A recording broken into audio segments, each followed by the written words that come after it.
বন্ধুসকল, অন্য এটা নতুন চিচিটিভিৰ ভিডিঅ' আহক আৰম্ভ কৰোঁ। এখন চহৰৰ ভিতৰুৱা এটা পথেৰে স্কুটিৰে সৈতে এগৰাকী যুৱতী হঠাতে ঢলি পৰা দেখা গ'ল। যুৱতীগৰাকীয়ে মাল ডেলিভাৰী কৰিবলৈ গৈ আছিল। তাৰ পিছত পথচাৰী এজনে প্ৰত্যক্ষ কৰিলে। পথচাৰীজনে প্ৰথমে ভাবিলে যুৱতীগৰাকীয়ে বহিয়ে আছে নেকি। অ' মাই গড, নাই বহি থকা নাই, ঢলি পৰি গৈছে। তাৰ পিছত মানুহজনে যুৱতীগৰাকীক মাতিবলৈ চেষ্টা কৰিলে। চাও ভণ্টি, কি হ'ল তোমাৰ, উঠাচোন। যুৱতীগৰাকীয়ে উখ বুলি মাত লগালে। তাৰ পিছত পথচাৰীগৰাকীয়ে যুৱতীগৰাকীক বহুৱাবলৈ চেষ্টা কৰিলে। লগে লগে পানী আনো বুলি দৌৰ মাৰিলে। মুহূৰ্ততে পানী আনি যুৱতীগৰাকীৰ ওচৰ পালে আৰু যুৱতীগৰাকীৰ মুখত মাথাত পানী ছটিয়াই দিলে। পানী ছটিয়াই দিয়াৰ বাবে অকণমান ভাল পালে।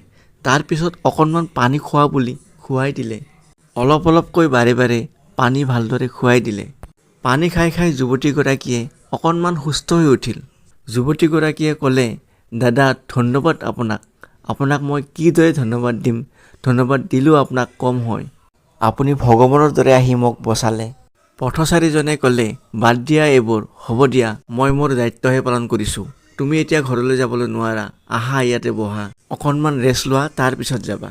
তাৰ পিছত মাল ডেলিভাৰী কৰা ল'ৰা এজনে মাত লগালে, ভণ্টি কি হ'ল তোমাৰ, ঠিকে আছাতো?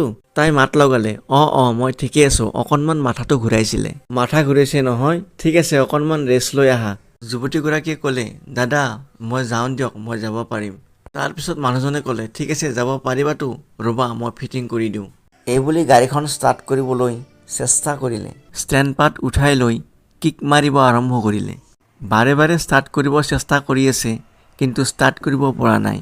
কিয় বা হ'ল এনেকুৱা, মানুহজনে বুজি পোৱা নাই।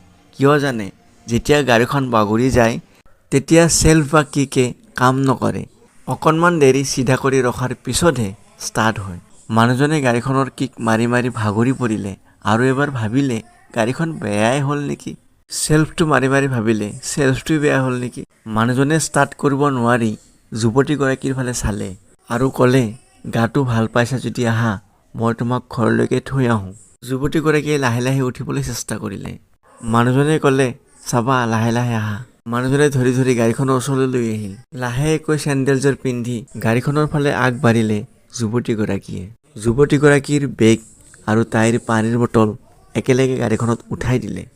লগতে মানুহজনে ক'লে, উঠা ভণ্টি, সাৱধানে উঠিবা, একদম লাহে উঠা। মানুহজনে কোৱা মতে সাৱধানে যুৱতীগৰাকীয়ে চিটত বহি ল'লে। ক'লে, বলক দাদা।